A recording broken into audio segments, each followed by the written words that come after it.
sexy on secular sexuality.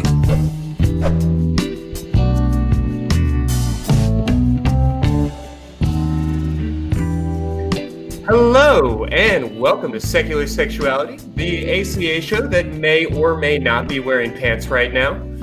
Joining me, of course, this week is V La Bianca. Thank you so much to V and to all of you for joining us tonight. With so much time to sit at home and contemplate our navels, among other things, we've been receiving a ton of emails over the past couple of weeks, so we decided to have some of our friends come and help us with the load. So if you have an unanswered email from us in the past few weeks, sit right back. If you've been waiting to give us a call, now's the time. We're going to be answering your calls at 512-991-9242. That's 512-991-9242. 9242, starting right now. V, how are you this week? I'm doing good. I've got all my lamps in my apartment set up in front of my laptop for the nice lighting happening. I'm got my wine over here, so I'm good. I'm enjoying life right now. I'm worried about all my short hairs at this point. It's been about a month since most of us have been able to get to a barber. I know that my beard is starting to really show it. Fortunately, I've been growing this out for long enough that you can't necessarily see it, but it's a tough time. It is. It's really hard. It's hard out here, Christy, for us. You can see I'm getting a little bit of scruff. I'm having wet dreams about just shaving it all off at this point. So who knows, one of these weeks I'm going to show up and just be Furiosa from Mad Max because, hey, it's the apocalypse. Why not? Bring it on. You know what? I'm in for it. I'm here for it. Well, we, again, are looking forward to hearing your calls. Go ahead and jump in. Before that, we're going to start with our very first email. V, would you like to go ahead and read this email for us? Sure, Christy. So this is actually an email in response to a show we'd done a couple weeks ago on invisible queerness with Shannon Q. And the email says, I'm a big fan of the show and I've been listening to Secular Sexuality, AXP, and Talk Heathen for about a year. I still plan to listen, but I did find something troubling in the episode that aired on April 4th. At the beginning of the show, Shannon Q described herself as a bisexual and sapiosexual. I listened to it a few times, and she really did treat being sapio like an actual sexuality. I take issue with that because being attracted to intellect is a modifier, albeit a strong one. But sapiosexuality is not actually a sexuality. As an example, a lesbian is a woman who is attracted to other women and is therefore homosexual. Humor may dramatically affect the women she is attracted to, and it may shape her dating pool even more than being a lesbian does, but that doesn't mean that preferring funny people is a sexuality. In Shannon's case, she is also bisexual, which makes her a part of the LGBTQ community, but I've seen people online act as though being sapiosexual makes them a part of an actual sexual minority. For someone who is cis het, this has led them to believe they are part of the LGBTQ community, and that would be appropriating it. Though that scenario does not relate to Shannon Q, it is a very real problem, and I think the way it was spoken about elevated the term to a place it didn't deserve to be. And we actually have Shannon to kind of discuss this a little bit further. Excellent. Let's hear what Shannon had to say. Hey everyone, I am Shannon Q, and I'm here to talk a little bit about the email that was sent in regarding my appearance on Secular Sexuality a few weeks ago. That was a show that we were doing on invisible queerness.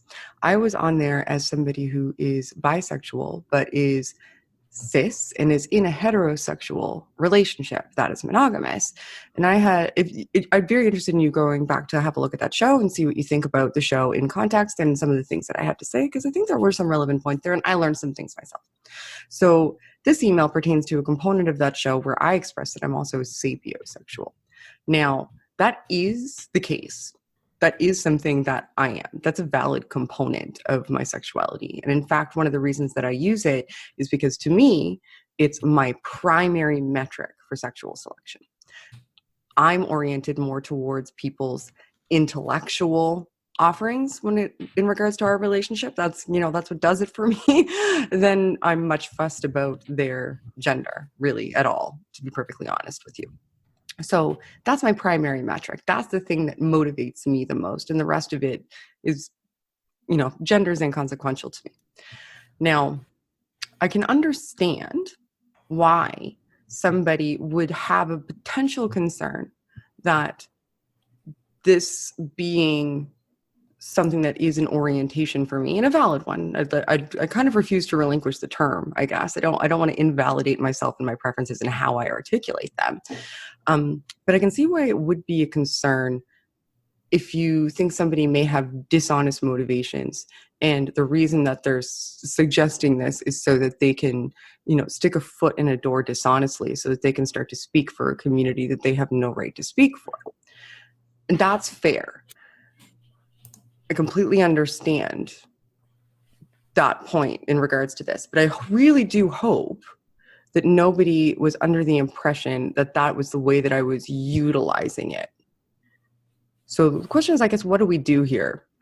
Do I no longer express that component of my sexuality, which to me is the most important component of my sexuality? Or do I have to no longer use that as a descriptor because other people may misappropriate it, represent it as a sexual orientation that has to do with gender identity or sexual orientation, and attempt to kick down the doors and say that they're entitled to speak on behalf of people who are LGBT? I would really like to say, no, I shouldn't have to invalidate myself. I should still be able to say that that's a component of me, but perhaps I can work to better communicate that I don't see it as an orientation. I can explicitly go on record here as saying that, because I could be cis hetero and sapiosexual. I could be trans bisexual and sapiosexual. I could be cis gay and sapiosexual.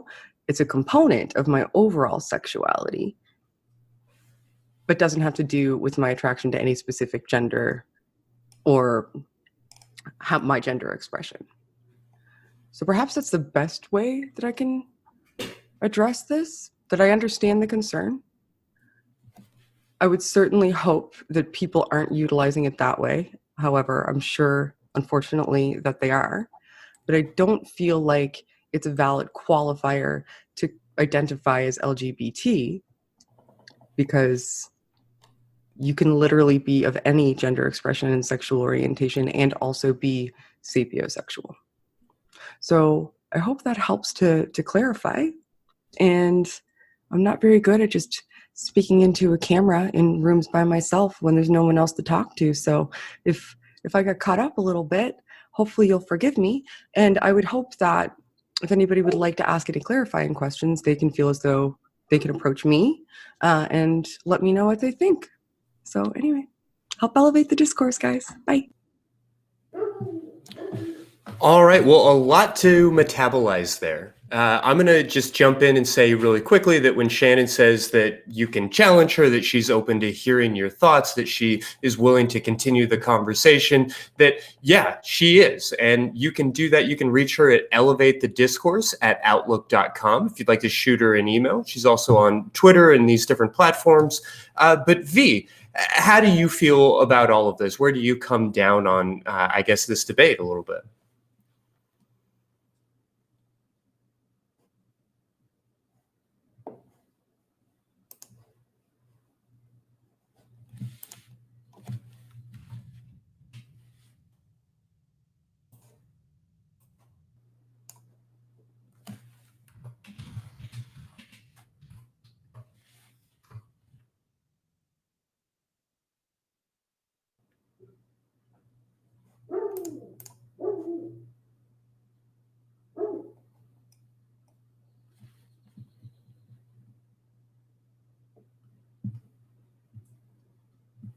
You know what? I'm sorry. I'm learning now that it's not just me who's having trouble hearing V. So I apologize to everybody who's listening live as we work out all of the technical issues.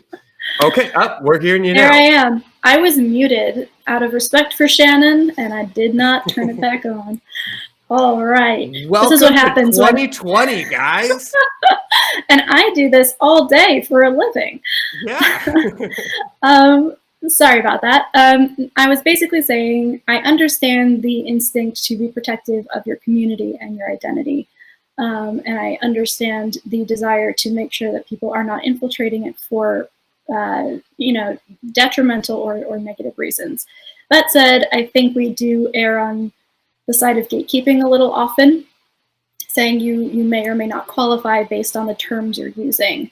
And this is especially important to me as somebody who has been erased as someone who identifies as bi, or someone who's erased because they identify as non-binary, or someone who is erased or looked down on because I use the term queer overall to describe myself. So there are conflicts here that I think are worth pulling apart and unpacking a little bit more, and I'd be happy to do that with anybody who'd be interested in maybe calling in and talking more about it. Ultimately, though, I do think where words originate and why they are in existence is useful. Sapiosexuality was actually invented online in 1998 by a random person who describes it as a subset of pansexuality. And I know several people who use it in that way to kind of not trigger their maybe more bigoted family members or friends or communities. If they say they're sapiosexual, everyone goes, "Oh, you like smart people," but the underlying assumption is that's all that matters to me, and I will basically take anybody of any gender. So I think it's a nuanced position to take. In Shannon's case, I think that it makes sense that she identifies as both. To a certain extent, I would as well. But yes, I do think that making sure that we are being intentional in the words we use, and also asking for clarification if someone uses a term that maybe we disagree with, because chances are, getting down to the root of it, we're going to agree on a lot more than we think. Yeah, I definitely think that you've got the right of it. As we were watching it, found myself, as we were having that conversation with Shannon, found myself, having some of those kinds of questions, like, is this a useful term? Is this something that can separate one category of people from another? Is there value in that separation? And I struggle sometimes with maybe there is, maybe there isn't. I think I could probably make a compelling argument either way, as you and Shannon already have. So I don't feel that I need to jump in here, other than to say, as Shannon was speaking, specifically, I might point out on an episode where we were discussing people's right to self-identify, I couldn't help but feel like it just wasn't my business to jump in and tell her about her own sexuality. So regardless of what that word is meant to mean or is supposed to mean, she explained to us the way in which she was using it and what she wanted us to understand about it. And, maybe she wasn't as clear as she could have possibly been if she had, agonized over each and every word. But I feel like she's laid it out for us pretty simply at this point. And I don't have any disagreement or any concern or any desire to shut her out. Oh, for sure. And honestly, in a perfect world, in my perfect world, we would all be a little bit queer. I'm willing to open up that term to whoever wants to use it, as long as it gets us away from certain, detrimental structures we've put in place for our sex and our genders. But yeah, I think we've talked about this sufficiently. Although if anybody does want to call in and talk about this more, or reach out to Shannon at her email address, or us at sex@atheist-community.org, we are, is it .org or .com? For some reason, I'm blanking tonight. And now I'm putting you on the spot. Yeah, no, I'm sorry. If you hadn't asked, I would have known. No, we're atheist-community.com. Jeez. I elevated us to a position we did not deserve. Quick. Let's take this opportunity to actually jump on the phones and take another question as we roll through these. Sean, we've got you live on the air. What can we do for you tonight? Hey, Sean, are you hearing me? All right, I'm going to put you on hold for just a moment while we get that sorted out. All right. Well, with that, let's actually go ahead and take our next email. Let's go ahead and watch that video by the lovely and wonderful Serafina Smith. Sounds good. Hello, everyone, and welcome to Sexuality. I'm Serafina Smith, and what? Oh, I'm being told you've already had your intro. Well, that's fine. Anyway, I'm here to read and respond to an email that we got in our sex@atheist-community.org email account. Damn it. So, here we go.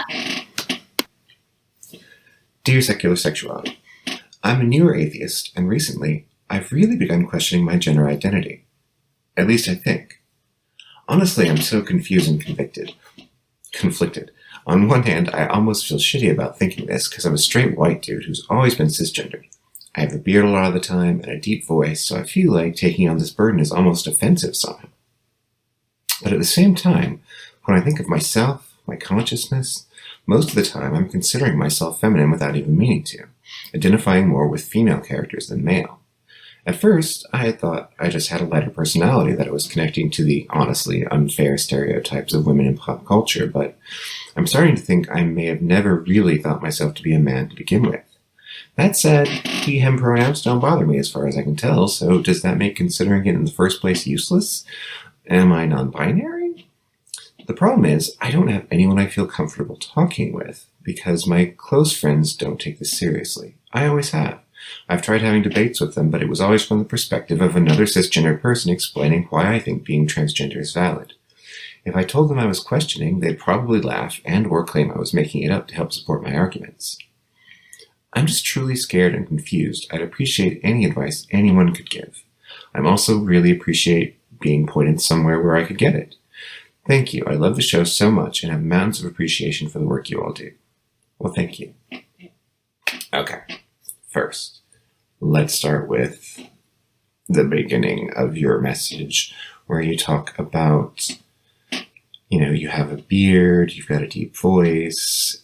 Does that make thinking about your gender, considering whether you might be something else offensive? No, absolutely not. Nix, nada, no. In fact, here, let me show you some 20-year-old pictures of myself. Here I am, hanging with my son. He's 22 now. Here I am LARPing.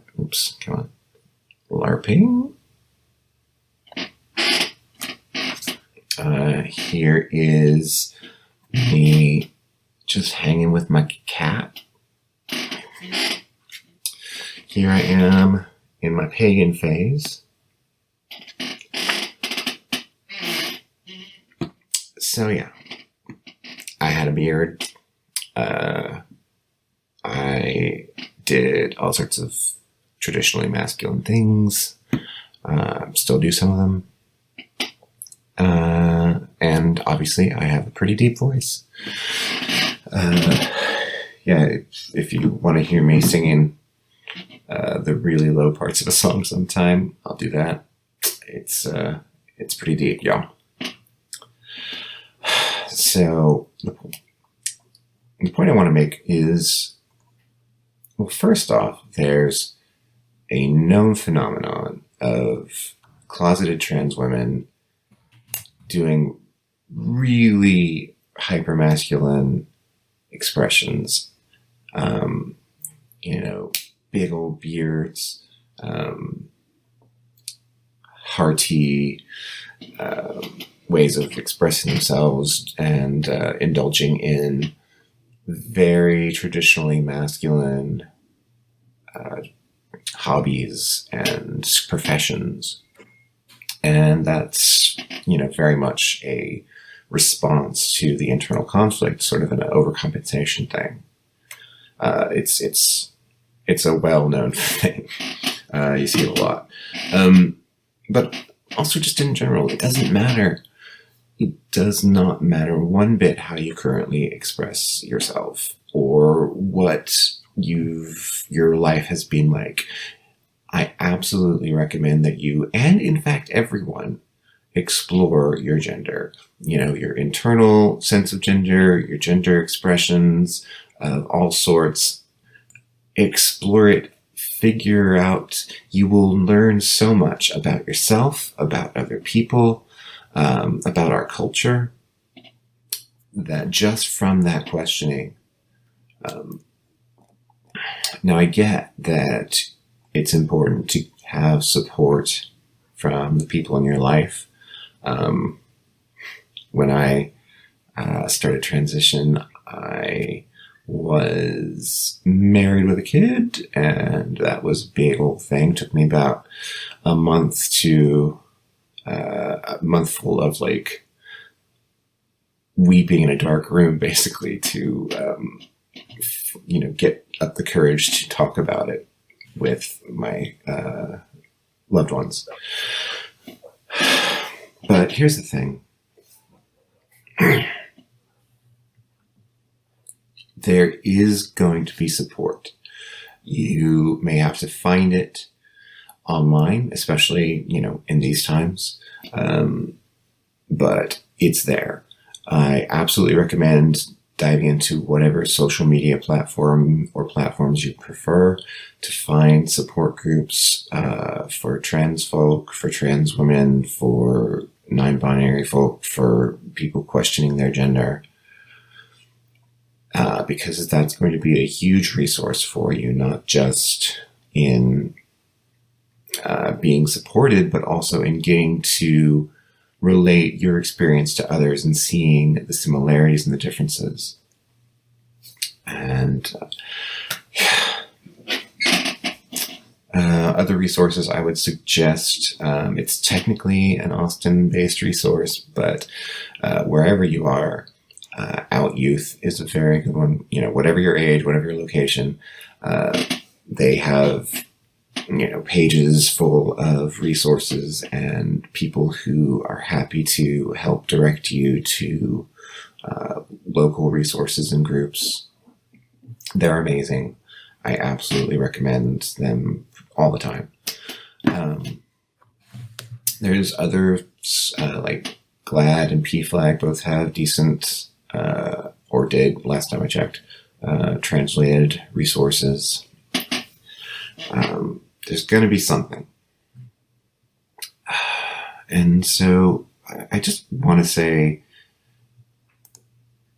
thanks for being brave enough to reach out like this, and for being brave enough to take the stands that you have, and for being brave enough to, open up on this questioning that you're doing, because it's a big deal and it's something to be proud of. I hope that you seek out support, and if you want to email us again with any other questions or requests for anything, do that. You already know, but sex@atheist-community.org. You can contact me directly if you want to. I am not hard to find on the internet. Be happy to look into things for you and be there for you. So that's it. And I hope that you have a good day. And love you all. Miss you. Take care. Thank you so much, Serafina Smith, for weighing in and reminding us that this is an organization. And we are atheist-community.org. I was right. That's right. I'm going to hold on to that for the rest of the evening. Cool. Cool. There are very few things I would add to that. I think Sarah touched on all of the important issues there. The only thing I would also reach out to from my own personal experience is you don't always need to have social dysphoria in order to qualify as trans or non-binary. I do not personally experience physical body dysphoria. I do have slight social dysphoria if I'm misgendered or treated only as one gender. But yeah, if you don't mind he, him pronouns, that's totally fine. I know many non-binary people who use he, him, or she, her, or any combination thereof. So I would echo everything Sarah said, and emphasize that you don't need to suffer in order to qualify. You don't need to be uncomfortable or dislike a part of how you're presenting to the world necessarily. It doesn't need to be uncomfortable in order for you to feel included. Of course, and unfortunately, most that is a common trait for people who are identify in a different way than the rest of the world perceives them. But it's not a requirement. So just because you don't mind it doesn't mean you aren't included. And fun story, once you start exploring that, you may find you do mind it, which is what happened to me. At first I was like, oh, she, her is fine, it's absolutely fine. And it was. And then slowly but surely, as I started coming into my own identity a little bit more, it started working more and more. So even though right now it might not bother you, it doesn't need to in order for you to explore, and that might change later. Yeah, as we start to sort of slough off all of the numbness that comes with oppression. You know, I'm not going to speak for this writer and tell them that they are feeling oppressed, but if they're struggling with how to comfortably express their own gender in this world, that's where I'm starting to look. So I just want to add that everything that you've said about suffering is the most important aspect of any of this. I do want to mention that there are certainly some great resources in addition to the things that Sarah mentioned. A little bit more nationally, there is a great article on the best transgender support groups that we'll have linked in the footnotes to this episode. I also just want to continue to mention the book, How to Understand Your Gender by Alex Inantifini and Meg John Barker. That's a really easy and I think really compelling read for anybody who's starting to ask these questions. With that, let's give the phones another try and see if we can talk with Drew in Oklahoma City. Drew, I hope I have this working. You hearing us all right?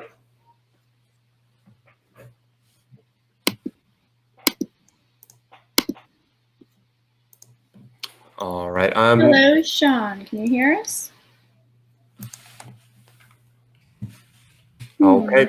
Unfortunately, we're still putting that together. So I appreciate everybody's patience as we do much like many of you are doing, I imagine, every morning at those 10 o'clock conference calls. I had one of those today.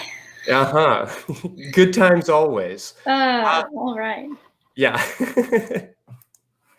I have to say, I enjoy having already done online counseling for the last year or so, watching all of my compatriots like jump into it all of a sudden. Yeah, there's a learning curve. There certainly is. Yeah. Although I will admit, I'm feeling very seen now with all of the Zoom jokes that are happening. I've been using Zoom for the last 4 years, and no one knew what it was. So, true hipster over here. Before it was cool. Well, V, I'm told again that we should have this working. So I am hoping that Sean can hear us. Yes. Oh, yes, yay. fantastic. Okay, and I apologize. I saw a couple of different names. Can you please introduce yourself and just let us hear your voice? Tell us why you're calling. I appreciate you jumping through so many hurdles with us tonight. I'll just go by Sean if that's cool. That's great.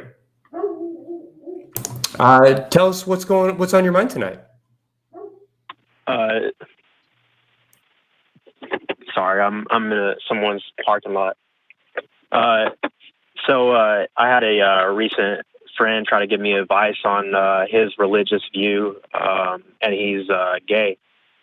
And it was, I guess it's a little weird. I'm not very rational, so the whole idea of religion still gets to me. But the primary thing he said was basically, how to live by Jesus's word and all this stuff about, the Bible scriptures and how true it is. And then he said, I asked him a question. about hell, and this is the primary thing, what really bothered me. And he said that he rejects the idea that the Bible discriminates against homosexuality, but it's fine with the fact that if you don't believe in Jesus, you'll go to hell. But he said that if you worship other religions, it's almost like a caveat. Like he said, if you almost worship other religions, you're fine because it's just an expression of worshiping God. Yeah, it's amazing, isn't it, how people can find ways to keep this literature relevant somehow, twist it however is necessary in order to make it seem like it still makes sense, even in a world that has evolved well past a lot of these ideas. V, what are you seeing?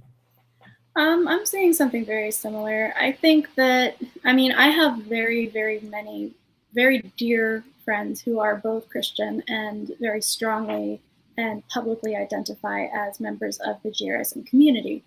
And they have managed to find a way to resolve that internal conflict for themselves, or at least that's how they are presenting it to the outside world. I think that I actually answered a question like this earlier today. I was doing an Ask an Atheist, celebrating Ask an Atheist Day by saying, ask me anything. And somebody asked a really good question about why God isn't smarter than the God in the Bible, because you would imagine that the omnipotent and all-powerful and intelligent being that created the universe would be a little bit smarter. And I said that gods are as smart as the people who create them. And as we learn more and as we start to understand more about how we work as humans, as how culture works, how society functions, our religion changes too. And it sounds very much like this person has changed their religion and their interpretation of their holy book to fit their own moral code, which is more evolved and frankly, more humane than what the book he is referencing teaches. So I think that it's a good sign that he is willing to bend this far.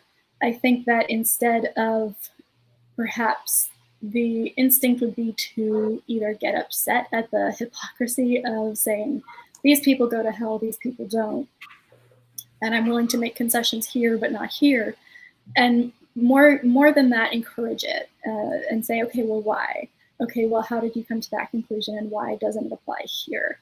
He's already doing the work, it sounds like, of starting to resolve that cognitive dissonance, or at least being aware that it's there and trying to fit his Bible into his growing and evolving worldview. So if you are friends with this person, to the extent that you can have these kinds of conversations in a safe and productive way, I would say encourage it. Ask why, ask how do you know, ask how did you come to this conclusion, and foster him along that journey, because I think that it's going to lead him somewhere good. I know it did for me. I can see what you're talking about. But some people just don't want to let go. But every time it hits me hard when you say that, because when you're saying that, one of my family members killed themselves and that means they're in hell, and he's willing to accept that because that's his belief.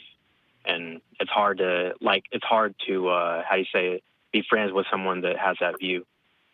And you don't have to be. I would never suggest being friends with somebody who holds a view that you find personally painful to hear about. If it's something that you can't reconcile, that's also fine.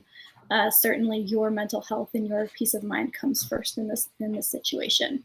But I would encourage you to extend some grace to this person who is very clearly in a state of cognitive dissonance and not really knowing what to believe and what not to believe. He may sound very sure of himself, but I can almost guarantee that he isn't really. And you being understanding and you willing to listen and ask good questions, even if it gets to uncomfortable places sometimes, will go a very long way.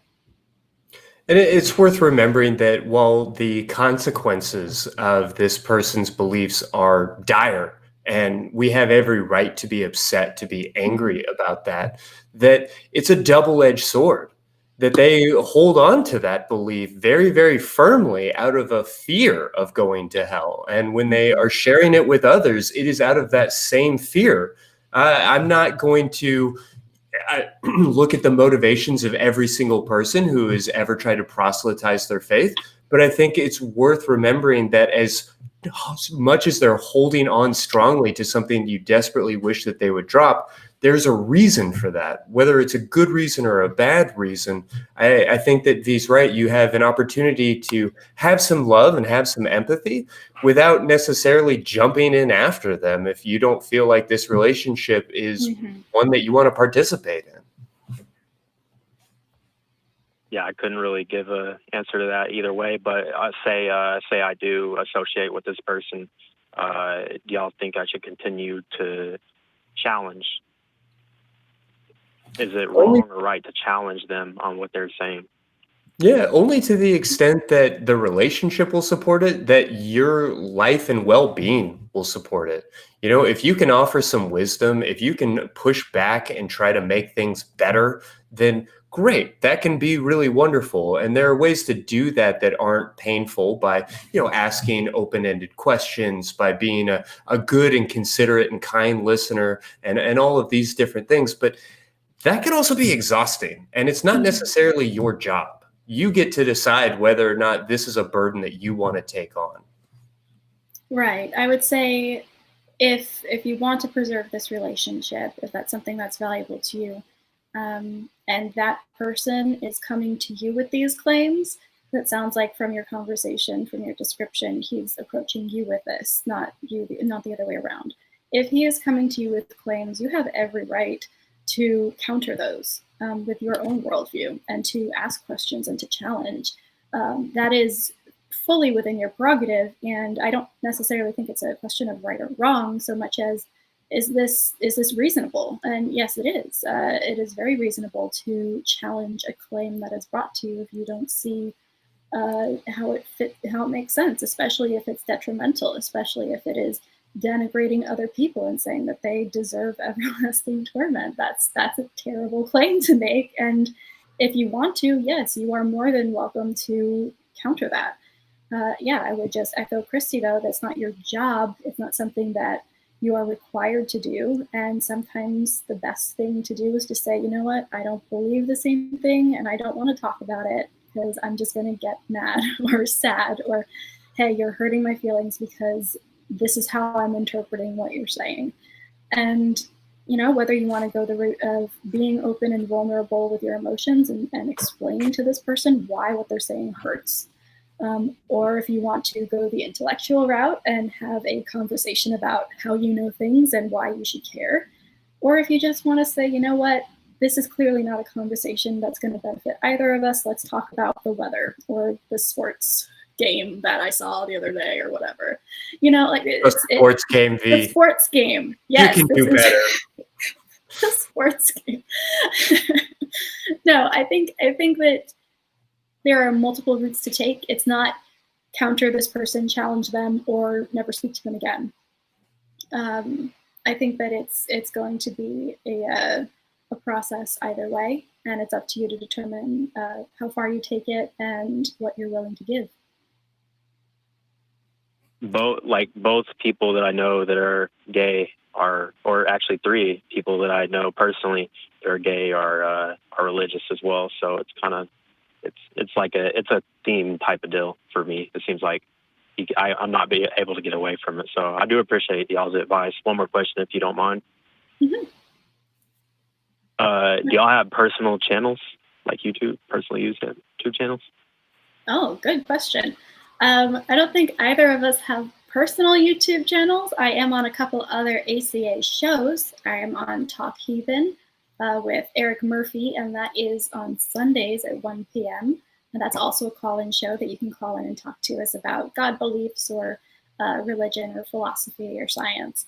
And then I'm on Godless Bitches, which is more of a commentary, news, social events type of show with Jenna Belk and Jen Aldridge. And that's once a month for now, pre-recorded, also on Sundays.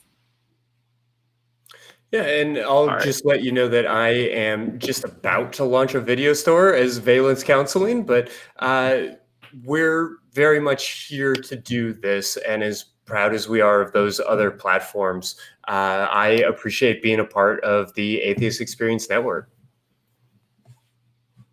Yep, I appreciate y'all's time. Y'all take it easy. Yeah. No, thank you so much.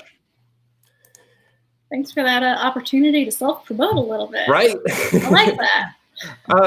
More than anything, I want to make sure to mention the God Virus here, because that book that, through a long train of events that Daryl put together before developing this show, really speaks to why this is happening, why he's seeing that experience of people sort of desperately cleaving to their religion and trying to figure out a way to make it fit, make it work in the modern era.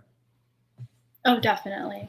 All of Daryl's books should be on your bookshelf if you watch this show. It's basically the same kind of fascinating stuff, but from somebody who has done a lot more research than I have. Do we want to take the second call before we Yeah. I was going to say, let's go ahead and jump in there.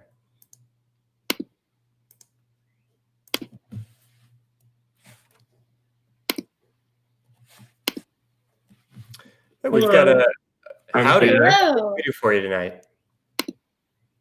Oh, my name is Jordan.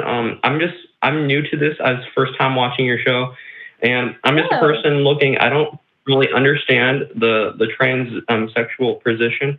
I was just wondering if I had some question for you guys. If I was wondering, what application or importance do you think identifying your gender means in the current status quo? Why is it important and stuff? Yeah, it's a huge question. And I would certainly tell you that there are a number of places that you're going to need to go to begin to even start to answer that. It's really not anything that we can give you or that we're going to be able to tackle here. But I would say that people want to understand themselves.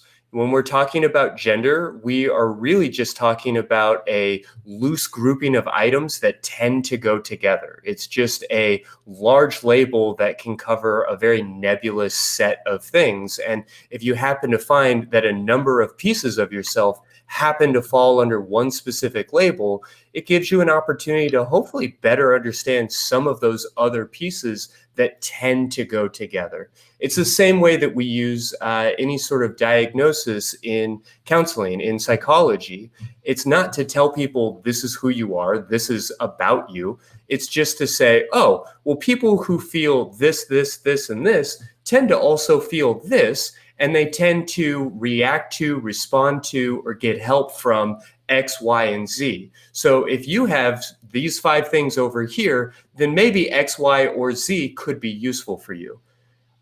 All we're doing when we're talking about our own gender and going on this journey of understanding who we are as people is trying to get a sense of how best to build a life that represents who we are and to best understand our own wants, needs, and desires. V, does that sound fair? That sounds very fair. I actually really like that way of looking at it. I think that goes perfectly with this next question. And it's like, if that's the case, if it's just one of these psychological things, does it really matter how people see your sexuality? And if it does so, why do you think that? Well, I wouldn't go so far as to say it's just psychological. I think that there's a lot of overlap there, but there are also biological factors and the concept of bimodality as opposed to a binary that I, for one, am not qualified to speak more on than already Christy has, but there are definitely biological factors as well. But more to your point, why does it matter how people see you? It matters in the same way that, say you introduce yourself as Jordan. Hi, my name is Jordan. And the person goes, hi, Tom, how are you doing? You go, my name's Jordan. And they go, I don't believe you. Your name is Tom. I'm just going to call you Tom. You would probably feel a disconnect from that person. You would feel for some reason like, wait, why are you insisting you know more about me than I do? And why are you refusing to take my word for who I am? So it's a lot of it is how other people interact with you. Your life, your self-identity, a lot of who you are is built by how society interacts with you, not just as more of a structural thing, but an interpersonal level. And so being recognized as the person you feel you are is validating and helps you to self-identify even more strongly and to self-actualize. Does that make sense? Well, I mean, like in the sense, if you were going to compare it to someone's name, like I know society has a tendency to give labels to certain names and certain things, but what is the connotation behind someone's gender that matters when you label them? Like, I'm a male, I'm a female, I'm whatever, I'm an attack helicopter. I don't what goes along with that. That's loosely defined, and it definitely is working on an individual level. When we're talking about gender, we're generally speaking about 3, maybe 4, perhaps 8 or 10, depending on how complicated we want to get with it, but still very, very, very broad categories. And it's worth noting that on basically any measure, the within group differences are going to be just as big or bigger than the without group differences, which is just to say that being a member of this one particular category doesn't define the rest of you. It just says something about a couple of items that make up a piece of who you are. So in the same way that Netflix wants to say, well, you watch this, this, and this, you probably want to watch that. Your gender can be a way of saying, like, well, I happen to like to wear this type of clothing. I happen to wear this type of shoe. I might also be interested in this type of shirt. And that's fine. That's really all it can be for some of us, is as simple as a little bit of dress code or something of a style. For others of us, it is going to be much more personal, much more meaningful, and that's okay too. We all get to decide how invested we are in that process. Oh, I see. Like, and is there any like levels, like how interconnected you are within the system? Like, I'm like one level deep of being like a male or like fully committed. Is there like any difference that encompasses this? Like the spectrum? Is there like a spectrum, more or less? You know, I feel like I see where you're going. And yeah, a lot of people do see gender as existing on a spectrum, but I would say that it is, again, more complicated than that, and it's personally defined. I'd really encourage you to maybe check out the book that I mentioned earlier, maybe How to Understand Your Gender. Maybe look at some other resources. This is going to be a little bit of a journey, and I'd encourage you to commit to investing in that if you are curious about these questions. I do appreciate you giving us a call. Definitely. And there are many different ways to look at this as well. It's not a cut and dry solution either. There are people who think that the concept of gender is 100% socially constructed, and there are other people who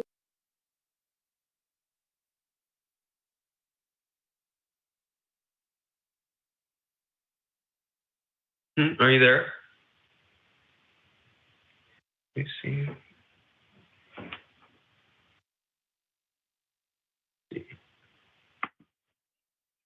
Oh, I'm here. Yeah. Did something happen? Hello, can you hear me? Hello? Yeah, it seems our yes, I can. is frozen, but otherwise I believe we're here. Hello? Oh, you guys back? Yeah. Yeah, you're back. Perfect. I can hear you. Perfect. Mm-hmm. Yeah, I was just going to say that don't settle for just one answer. Go looking in a variety of sources from a variety of perspectives, so philosophical, social, psychological, biological. This is not a black and white, cut and dry kind of answer. And the more you research, the more questions you'll uncover, and that's kind of the fun part. Okay, but do you have any recommendations on how someone would start, like on a personal level? Because I really understand how someone would identify it as such. Yeah, I think Christy's recommendation of the book, How to Understand Your Gender, even if you personally are not thinking about trying to determine whether your gender fits, it's useful to know how other people approach that and kind of get into that mindset. Another really good one that I've got around here somewhere. Gosh, I can't find it right now. I'll tell you what, we'll link a bunch of books in the resources section of this description. So you can check back, and I will make sure that a bunch of links go up for places to start. Okay. Thank you so much for the recommendations. For sure. Thank you for calling. Take care. Yeah, have a wonderful day. Bye-bye. Good night. Well, that was a lovely turn of events. He said attack helicopter, and I was getting ready for a troll, but he sounded like he was actually going to go and do some research, which is exciting. Yeah, it really is nice to begin to just carve out a piece of the internet where people can begin to be having these conversations without it immediately going to that polarized place of, well, this is this and that is that, or shut the hell up, you guys are also, it very quickly tends to divulge into that. And so it's really nice to be able to work with the atheist community of Austin, with our incredible tech staff and everybody else who put something like this together, to be able to just carve out a little bit of room for these conversations. Certainly. Speaking of these kinds of conversations, we've got another email. Yeah, I was just about to say. This one is going to be read by the lovely Rachel from Atheist Vanguard. Hi, everybody. My name is Rachel Watson. I've been an atheist about 8-10 years or so, and I've been on the co-host as Atheist Vanguard as well as nonprofits. And I just wanted to read you an email and give you a reaction from it here today. Let me grab the email here. So the email comes from a person, I'm not sure who they are. I've made a great new friend. He is a trans man who has mostly answered my questions, but I'm still somewhat uncomfortable and wanted to recap for the benefit of others. And I also wanted to see if there are any resources available to me as a straight man wanting to be a good friend. For a long time, I was struggling with a thought process that led me to wonder if gender dysphoria was a detrimental disorder we should be finding a way to treat. Read not abusive conversion therapy rather than accept. I made an unintentional correlation between the rate of incidence of trans identity and things like bipolar and borderline disorders. I eventually concluded that, at least until such time as there exists a remedy less harmful than living out your identity at the expense of public non-acceptance, it's better to do just that. However, while it helped, it didn't soothe my compulsory awkwardness around individuals whose wardrobe and figure didn't match. It has never been an issue with the people themselves, only a profound discomfort in my awkwardness around them. As said by Carl Sagan, our thoughts and feelings are not fully under our own control. Having discussed this with my friend, I have a better understanding of my own cognitive dissonance. I was raised in a relative ignorance of LGBT plus community until some of my friends realized they were gay in middle school. Exposure is likely the best way to overcome my own clumsiness, but I'm worried how I'll act when I inevitably meet his girlfriend, who is still transitioning. I'd appreciate any kind of insight that you have that you can give to me to avoid making the wrong impression when I meet her. Sorry about the fumbling there at the end. Thank you so much for coming to us with the question here. It's obvious you're coming at it from a good place. You know, you're coming at it from an intention that's well-meaning and not, what's wrong with these nasty people or something, who knows. But, I think keep asking questions. There's some resources out there for, look more into how to be a better ally, like how to be a better trans man ally or trans masculine ally or something to that effect. What helped me a lot was Reddit. Ask Transgender. I think it's Ask Transgender. But there's a bunch, 20 or so odd resources for trans people online, on Reddit specifically. I recommend that. I don't know of any kind of books to read specifically for this, but anything towards making yourself a better ally would always be great. And the awkwardness regarding the meeting of somebody for the first time, it's always going to be awkward. Just go into it knowing that. Not that they're trans or anything, just awkward meeting someone new. Don't think of it as, oh my gosh, I'm meeting a trans person. It's going to be a problem. Or not even a problem, but I'm going to be the problem because I'm awkward and all that. People are just awkward meeting other people. It's just, think of it as another human coming to interact. And you're just going to introduce and, be as normal as you can. Hell, I would even be as happy if someone came up and be like, okay, like, I'm coming at this from a good place. Terminology is all going to be wrong. But here, now, granted, a trans woman walking in for the first time, that's not a time to do that. But someone like me, I'd be glad to do that. Yeah, I would say, and I could be completely wrong, looking into the different, I assume, trans woman, meaning man assigned at birth, transitioning to woman. I could be reading into the pronouns wrong, but yeah, I would say take for it that way. Look up those resources online. Come at it from a great intention. Just, you're curious to learn more. This is something that you hadn't been exposed to, and neither did I when I grew up. Actually, I didn't have any kind of inkling what trans was, or that there was anybody that would dress up like a woman other than gay men for fun. Gay men dress up as women for funsies. Sometimes that's true, but I didn't even know that it was a thing back in the day. I didn't have anybody out in high school, out in middle school. I just had to keep on trucking and keep on fighting. And here I am, 2 years in, and I'm doing pretty good. Keep on emailing in. Keep sending us questions. We love them, and I hope you have a good day, and I will see you guys later. Bye-bye. All right. Well, thank you, Rachel. And I would encourage everybody, if you haven't already, to check out the Atheist Vanguard on the Atheist Experience Network. Great programming. V, anything to add? I think Rachel hit the nail on the head there. I think that it's awkward meeting people for the first time. I am very awkward meeting people for the first time, regardless of their gender identity. I'm just all around awkward. Yeah, I think being upfront, I also read the email. The email seemed very well-intentioned, very thoughtful, very well put together. Honestly, I think that you should lead with your intention, right? And say, hey, I am new to this, right? This isn't something I was exposed to. And I'm worried about making a bad impression, but I'm gonna try really hard. And honestly, that's enough for most people. Nobody's gonna bite your head off. Nobody's gonna call you a bigot if you mess up once or twice. If you say just continue on, say you're sorry, correct yourself, move on. It's fine. It really is. Another thing that I would suggest doing is watching trans and non-binary people on YouTube. Mm-hmm. That's kind of how I started, because I grew up very sheltered. I grew up in a conservative Christian home, went to a conservative Christian college.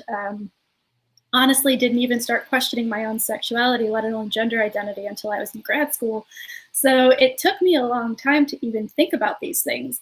Let alone apply them to myself or be even a little less awkward or a little bit more educated in just the different terminology and background of all of this. But YouTube, trans YouTube, did wonders for me, honestly. And it's really just about who is in your sightline. Who are you spending time with? Who are you watching? Who is being normalized for you? There is a whole community out there of amazing, smart, caring, empathetic people who are willing to share their experiences, to give you tips, to be open and vulnerable online, and it's beautiful to witness and to be a part of. So yeah, I think that some people that you should check out are Jessie Gender. Jessie's actually going to be on the show next week, and I'm super excited. You should also check out Jamie Dodge.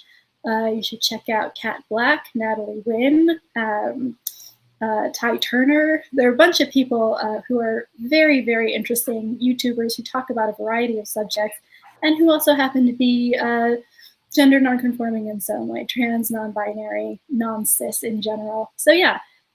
Expand your horizons. Get on the internet. Yeah, it's all about that media diet. You know, if I've said it once, I've said it 1,000 times.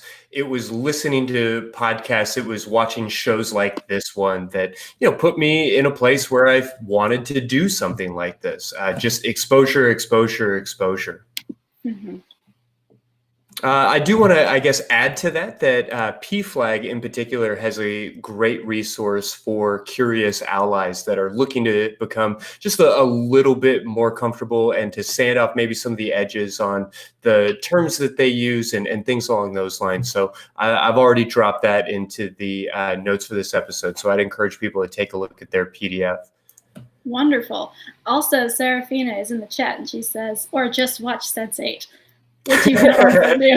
Just watch Sense8. Yeah, you could do all that stuff. You could read a bunch of books with a bunch of nerds, or you could watch the greatest goddamn television show in the history of Americas. It's pretty amazing. Now I'm going to have to link everything back to the episode where me and Sarah just gushed about that program for 20 minutes. Yeah, that was a thing that happened. The internet. Wonderful moments live forever. Well, we've got a few more calls on the line. Are you ready to create some more wonderful internet moments? Let's do that. All right. We're going to go ahead and jump in with our caller, Bob. Bob, what can we do for you tonight? Well, basically, I am a non-offending pedophile, and the first time I've ever admitted that was to the call screener. I'm really glad to hear that you feel comfortable beginning to open up and beginning to acknowledge that about yourself. What kinds of things are on your mind right now? Basically, it's just something that scares the hell out of me. Yeah. For obvious reasons. Yeah, well, I certainly hear that.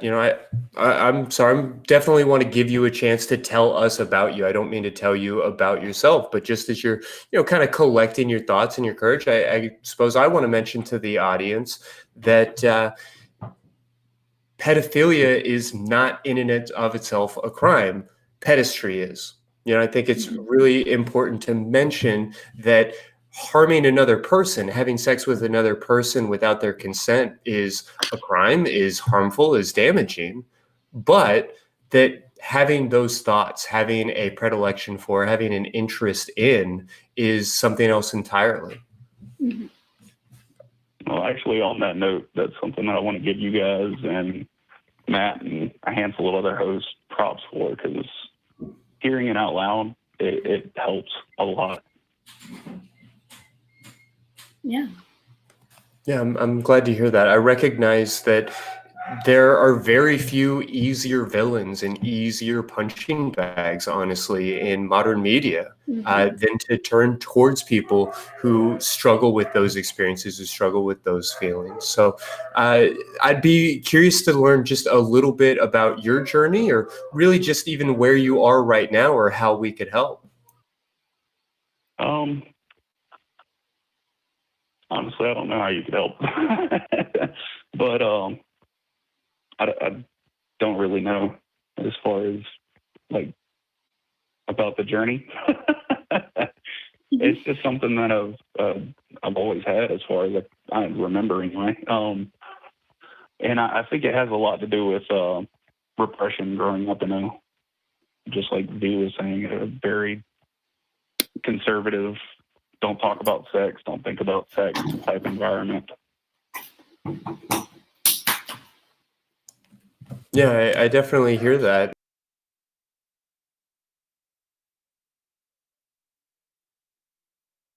These things about yourself, or just admitting them in certain ways. Are you working with a therapist or getting any kind of other support? In my area, it's basically the heart of the Bible Belt. I've never found a counselor or a therapist that I felt comfortable admitting that to.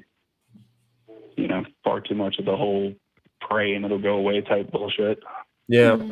Yeah. No, and that's fair to say. And I tell my own clients before I even meet them that this relationship, your comfort level, is more important than anything that I could do or say. And so I recognize that it is important to have that relationship, to feel comfortable, to be able to speak with your therapist. I don't know what that might Yeah, look like for you, especially but something I that, definitely want to encourage you that if you're not able to find somebody where you are, there are still so many options to work with somebody online. And there is possibility to find the type of therapist no matter where you are in the world. yeah, I need to seek that out. But with everything else in life, that kind of gets put on the wayside. I'm I hear also a single parent, so my own needs come last. You know, I recognize that, and I'm certainly not going to come in and tell you or about what you need. I just hope that you're taking the time to get what you need so that when you are working with those kids, that you're able to give them your very best, that you're getting the support, that you're getting your emotional needs, the challenges or whatever else that are coming along with your experience, that you're not going at it alone. Yeah, that's something I've struggled with. I think I have martyr syndrome. Yeah, and that makes sense. You know, when that's put upon you, when you don't have a lot of options, and when that's sort of just the way that things are laid out, you don't have much choice but to grin and bear it and keep going. So much so that oftentimes when circumstances change and you do have some options, you do have a opportunity for relief, it's hard to know it. So I would encourage you Yeah. that even if getting in to see a therapist right now is not the right time for you, not the right tool for you, not the thing that you're needing, I would ask yourself, what am I needing? And be checking in on a regular basis. If not now, when? If not now, why not? Yeah, that's a good point. I realized a long time ago that I need to take care of myself to be able to take care of my son, but it's also hard to accept help whenever it's offered, or just realize that I need help sometimes just because, basically just always done it on my own. Yeah. Was raised with the mindset of, men don't ask for help, men don't cry, take care of everything. Right. And it's a hard thing to let go of. It's probably harder than religion was to let go of, honestly. I would say this is a very good opportunity to model what taking care of yourself looks like for your kid. If they see dad go into therapy, they're going to be more likely to go to therapy if they need it later in life. If they see dad cry or express emotion, they are going to feel like it's okay to do so themselves. So taking care of you is going to take care of them too. Yeah, and the sad thing is I know that it's just, it makes it a lot harder when it's something that, technically you could go to jail for. If, you find the wrong therapist. Right. Not supposed to, but, we know how these things go. Yes. Yeah, that's fair to say. I recognize what you're saying about how difficult it is to ask for help when help often comes bundled with shame and guilt and all of these other kinds of pressures. And I would love to tell you that, therapists are great people, that they don't have those kinds of biases, that they're well trained and they know what they're doing. But fuck, the longer I am a therapist, the less faith I often have in therapists.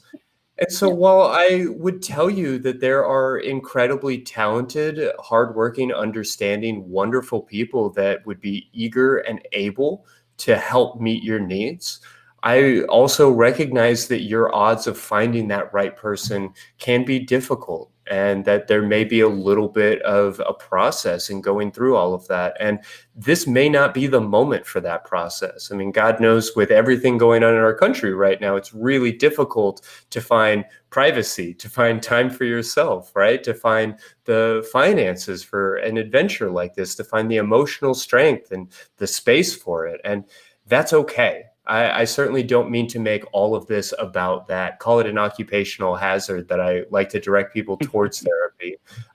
Only to say that I'm glad that you're taking this step today, which is recognizing that this is a struggle for you. Well, I appreciate that.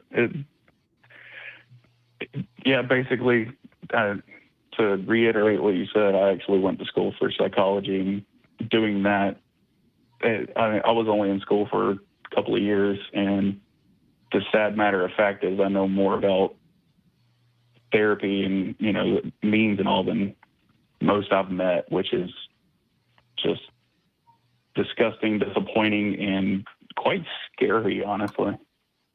Yeah, I acknowledge that. As proud as I am of what I do, I will come right out and say that in the, I suppose, 5 therapists I've had in my life, 2 of them were worth a damn. And I think that that's actually a really common experience. So just to give you the same platitudes I tend to give to everybody, and to let our audience know, it's a good idea to have a consultation with your therapist before you commit to working with them. It's a good idea to do your homework a little bit, to read their website, to see how it makes you feel. If there's something in particular that you want to share with them, or that you're concerned that they may be judgmental about, you have permission to put that in an email and send it to them before you ever even meet them, to gauge their reaction, to gauge your comfort level, because ultimately it is going to be important that this is somebody that perhaps not on day 1 or day 2, but that you could envision yourself eventually someday sharing your secrets with. And if the person that you're talking to doesn't seem to have the time, doesn't seem to have the interest, doesn't seem to have the attitude, you are completely well within your rights, and still being a healthy person, you're still taking care of yourself by putting up that boundary and by walking on to the next one. And I recognize it can be a challenge. Yeah, all great points. Yeah, I hope really that like the email idea. Yeah, absolutely. You can anonymously check in. They will likely respond with some information about what the ethics involved are, what the laws involved are, and these other things, to try and make you feel comfortable. If they don't, then that's something to be aware of, something to be potentially concerned about. I would certainly encourage you on that journey, and let you know that, I don't know where you're located or what you're looking for, but you're more than welcome to give us an email. We're sex@atheist-community.org. And I would love to see if there's anybody that I'm familiar with personally, or could vouch for, or could put you in touch with.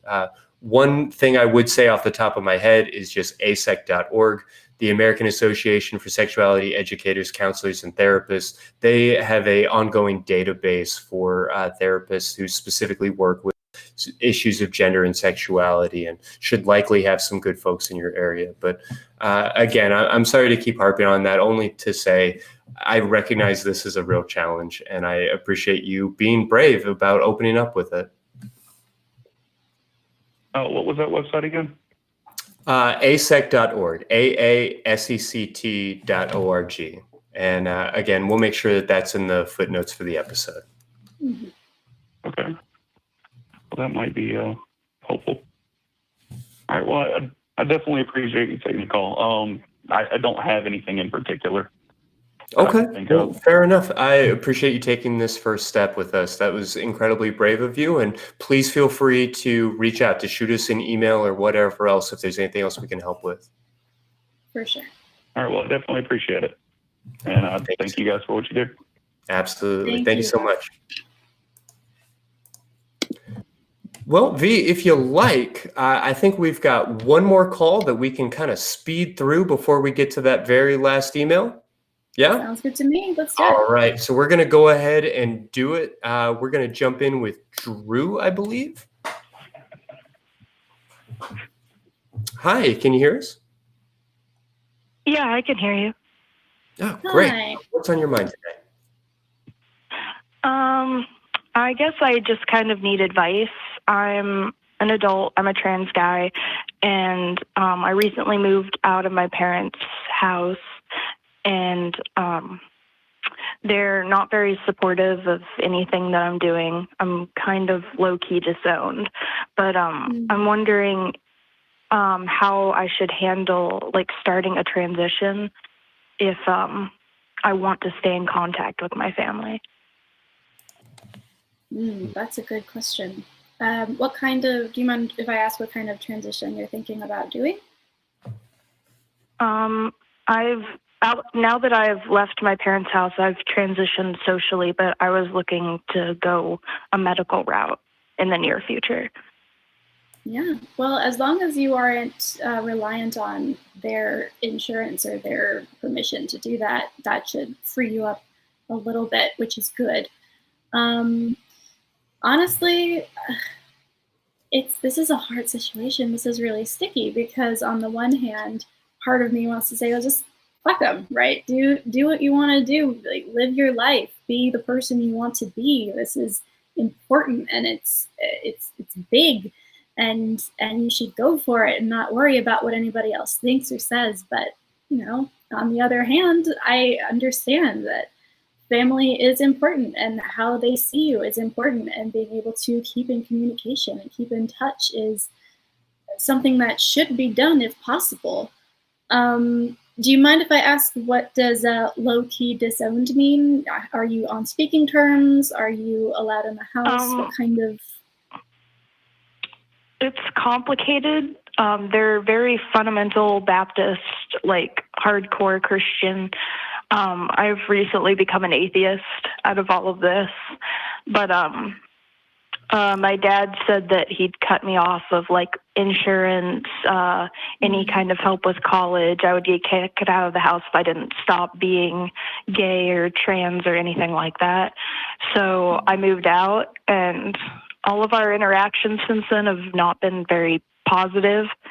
The main reason that I'd want to keep in contact with them is I have a younger sister who's like pretty young, and we get along very well, and I'm just worried that if I were to transition, like medically, I wouldn't be allowed to like see her or anything.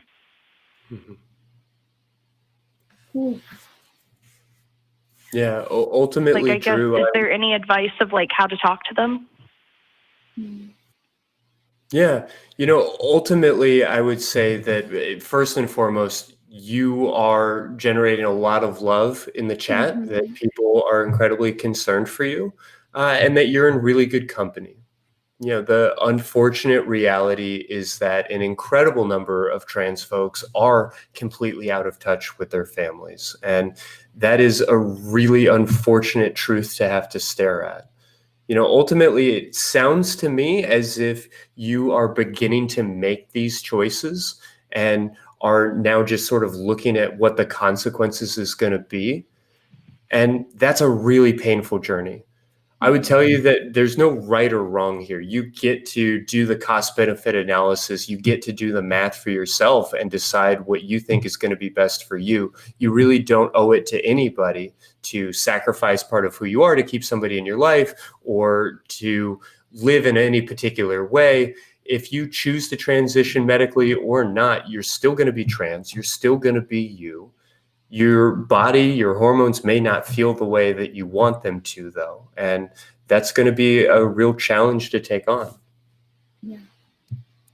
I think the thing that I generally go to with questions like this is, doing that cost-benefit analysis and asking, is it safe for me to do this? Is this something that is going to impact me in ways I'm not ready for, or impact me in ways that may outweigh the benefits that pursuing this option might give me.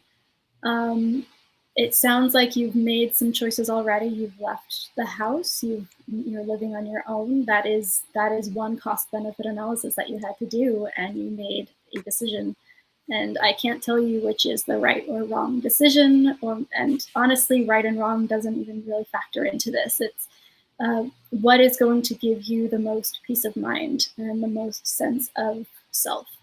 I would say that on the one hand, I know that if I were looking at a younger sibling and trying to make a decision, I would be thinking the same thing that Christy brought up. Do I owe it to this other person to wait, to not go through with it in order to be in their life? Am I a bad person if I choose something that will separate me from this younger sibling? And honestly, those are conversations I've had to have myself, not necessarily gender-wise yet. Who knows what will happen in the future, but in terms of leaving for grad school and moving across the country, I am missing my siblings' childhood. And that is hard to deal with, but at the same time, I know that they love me and they would want me to make the choice that I would be happy with, and the choice that would make me feel like I was as close to self-actualization as possible.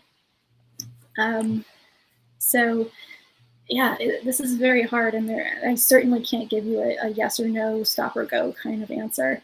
But I can tell you that I empathize with you, and that you're not alone, and that ultimately you're going to have to make the decision yourself, for yourself, and yourself alone.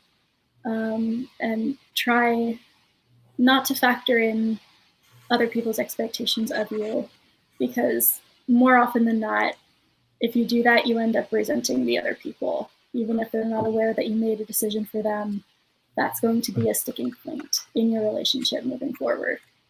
So I would say do some thinking on this. It sounds like this is something you've thought about a lot already, something you've already moved towards. But yeah, it's not going to be easy, but we will be here to hear about your journey if you wanted to share more about it. And I'm sure the chat is going nuts with love right now for you. So you have a community here regardless of what you decide to do. Well, thank you. I appreciate you guys talking to me. Absolutely. And I hope that as you are coming to these decisions and working through all of this, that you're taking the very best care of yourself. This is definitely a time to be sleeping well, to be eating well, to be exercising when you can, to just be doing whatever you can do to go that extra mile to take care of yourself so that you're acting and thinking from a healthy and well cared for point of view. Mm-hmm. Absolutely. Makes sense. Well, thank you so much for calling in, and please feel free to stay in touch. Let us know sort of where you end up and how we might be able to help in the future. Certainly, we would love to get an email from you. Yes. All right. Thank you. Absolutely. Take care. Thank you for calling in, Drew. Yeah, you too. Well, V, we've got just a few minutes left and one more email. This one was actually read by the Atheist Experience Network's Objectively Dan. Mm-hmm. And I'm going to let him read it and then give you and I a chance to respond and get our own hands dirty with these emails. Hey everybody, Objectively Dan, host of the ACA's own Truth Wanted here, and I'm going to read you guys an email that was sent in anonymously to Secular Sexuality. So here we go. I'm bi, technically pan, but labels.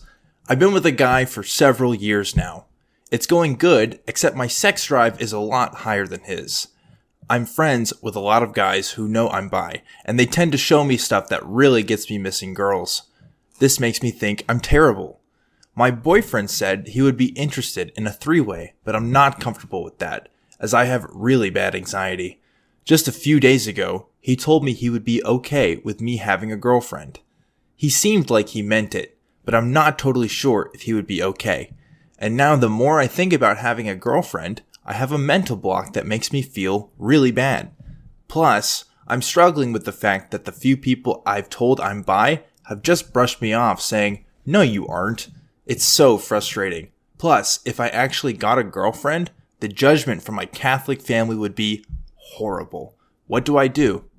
Thanks, guys. I'll see you later. All right, and thank you, Objectively Dan from the ACA's Truth Wanted. Awesome.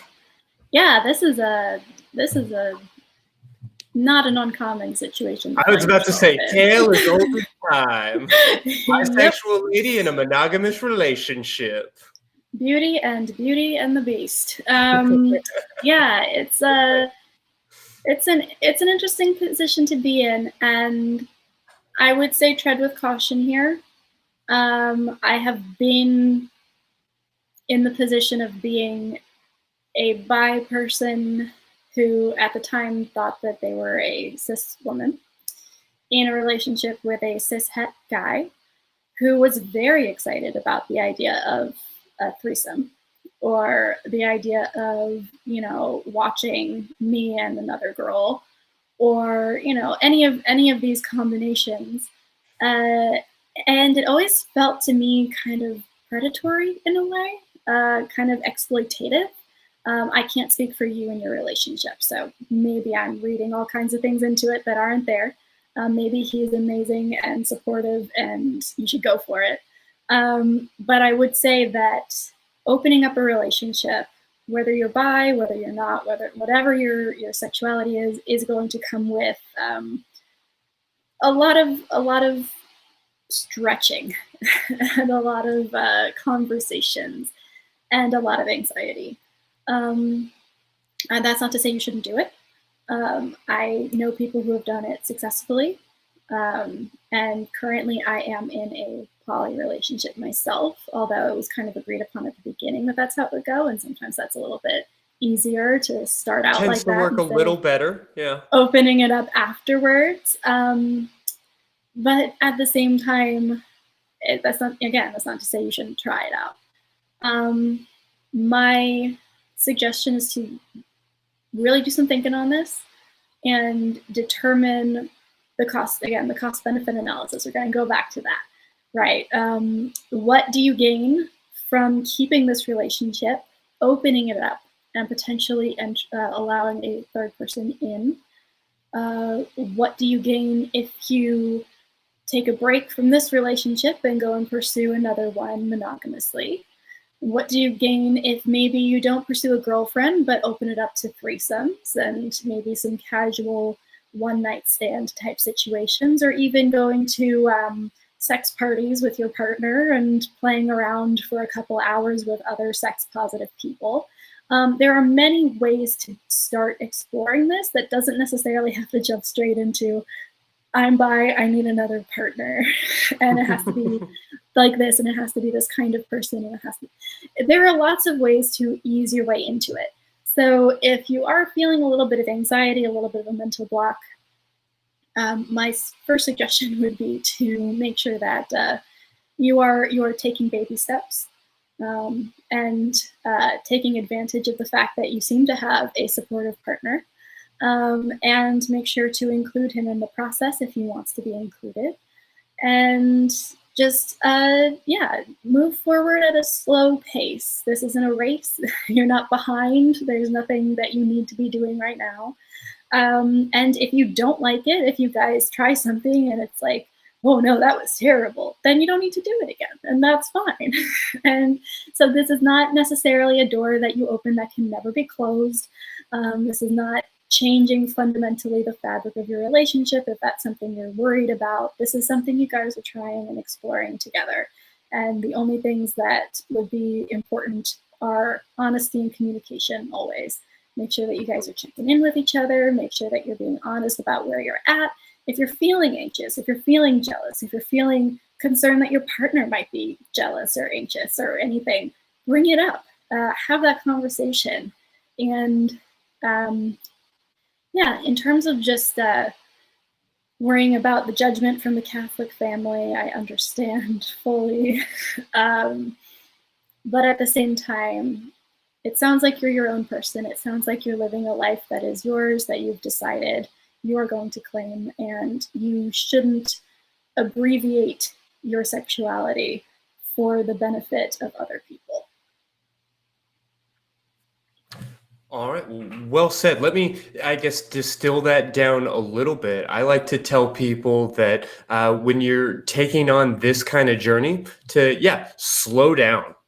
It's so common for people who are even thinking about opening up to get into this gold rush mentality of, we got to make a land grab, we got to go out there, I finally have permission, I finally have the freedom, go go go go go go go. And when you double that by all of a sudden having opportunity or access or interest in a whole other gender of people, that can just be so intensified. So maybe exploring your sexuality, your bisexuality on your own and not bringing your partner into it is the right way to go, so that you've got that safety, that space. But in any case, no matter where you go or what you do, I would encourage you to just do it in your head for a little while. Think about it. Think about fantasize about it. Imagine how it would feel, and just give yourself permission to go so slow. The other thing I would say is pick a lane.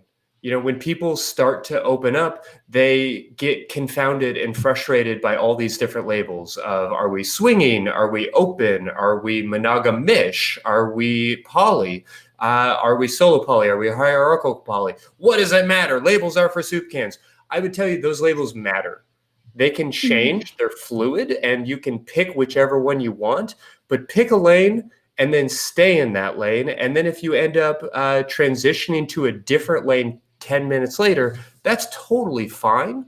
Just know that there's a reason we have lanes, because oftentimes people will go into what they think of as a swinging relationship and bring a poly mindset. And that can get you into incredible trouble. The opposite is probably even more true. So I would encourage you to know your labels, to pick a lane, to stay in your lane. And then on that note, to use a navigator. Whether you're working with a therapist or you're just reading a map, pick up books like The Ethical Slut, like Opening Up by Tristan Taormino, like The Smart Girl's Guide to Polyamory by Dedeker Winston. These kinds of things can be incredibly valuable. So go slow, pick a lane, use a map or a navigator. Other than that, I don't know that I have a whole lot more to add. V, anything else that you want to make sure to say? Yeah, gosh, I could talk about this all night. I know. This is my specialty. This is my area. But a couple things to keep in mind. Something as simple as maybe watching a cam girl together, or by yourself, or saying, "Hey, that fantasy a little bit." Yeah. Right. Yeah. Get into the habit of talking about women with your boyfriend, not just with these friends that are bringing this conversation to you. It sounds like you like talking about how attractive girls are, or the things you would like to do to a girlfriend or whatever. But get into the habit of maybe talking about that with your partner first, and play in the space of talking about it and fantasizing about it together. Or again, separately. This doesn't have to necessarily include your partner, but it sounds like that might be more comfortable for both of you. And then finally, yes, go slow. If you are afraid that privileges are going to be revoked if he thinks about it too much, that's a problem by itself. So don't rush into something because you're afraid that the rules are going to change on you if you wait. This has to be a conversation that you continue to have and you feel comfortable about. And if you're not feeling comfortable about it, maybe that says something deeper about, the direction you want to take this relationship or other relationships. And then finally, then I'll shut up. It will be awkward. If you start dating women and you haven't done it before, it's going to be very awkward. It's not going to feel necessarily like the most intuitive thing in the world. You're going to feel like a 13-year-old boy. And it's amazing and exciting and giddy and butterfly-y, but it is going to feel different than being with a guy or being courted by a guy or going after and flirting with a guy. There are different rules. So if you think you might be bi, but it feels different or it feels more uncomfortable at first, it's not because you're not bi. It's because you haven't played in that space before.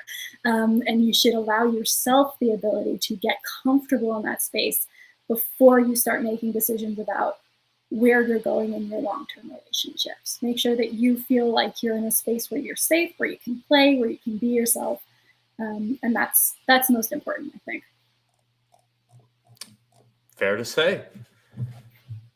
Well, I want to make sure to thank Shannon and Sarah, Rachel, and Dan for all weighing in tonight, as well as our incredible crew who is still working to put this show together, despite being invisible and or spread out over different houses all over the city of Austin. We're at a point with this thing where every sincere and or corny thing that could be said has been said. And so I don't want to drag it out any further other than to acknowledge that this is difficult times. And I don't think that there is any way to hear that too often. I hope that you are taking care of yourselves out there. If you're feeling a little extra frustrated, if you're getting a little bit less done during the workday, if you're feeling a little bit confused about your own emotions, a little extra sleepy, a little extra lazy, whatever else it might be, that's okay. You're in good company. We're all struggling with this wild time in our nation and our world right now. And so I hope that everybody out there is doing the same things we talked about with Drew, that you are making sure you're getting plenty of sleep, making sure that you're eating the right kinds of foods, that you're drinking and carrying on, but that you're taking care of yourself and getting plenty of sleep and doing whatever else you need to do to take care of yourself during this difficult time. With that, V, anything else to add? No, just stay healthy, you guys. Stay safe, stay home, give yourself a big ol' orgasm, or better yet, give somebody else one. Somebody else one.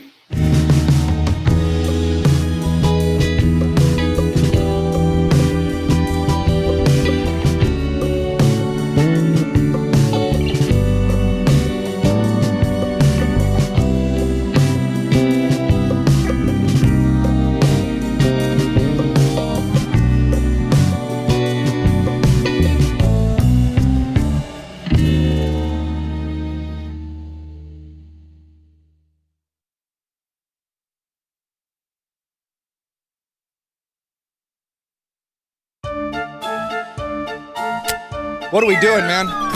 What are we doing? No, you're done.